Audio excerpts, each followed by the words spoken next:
থেকে এসে পড়লো। এই আগুন যে আমাকে চারিদিক থেকে ঘিরে নিল। এবার আমি কি করব? ভোলা, ও ভোলা, ভোলা আমাকে বাঁচা, ভোলা!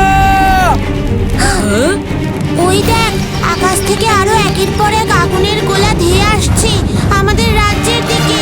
ভোলা, এই এতগুলো আগুনের গোলা আমাদের রাজ্যে পড়লে গোটা রাজ্য যে ছারখার হয়ে যাবে।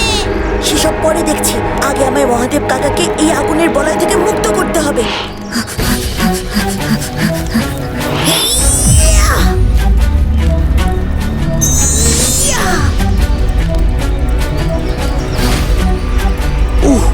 এ কি সর্বনাশে কাণ্ড রে ভোলা! বাঁচাও, বাঁচাও, বাঁচাও, এই খাই খাকে পালাও! এই সৌদেব, তুই যাচ্ছিস কোথায়? বাড়ি যাচ্ছি। আমার বাড়িতে গরু ছাগলগুলো সব বাইরে ছাড়া আছে। তাদের গায়ে আগুন পড়লে তারা তো মরবেই, তার সঙ্গে আমারও সব যাবে। কিন্তু এই এত আগুনের গোলা আকাশ থেকে হঠাৎ আসছেই বা কেন?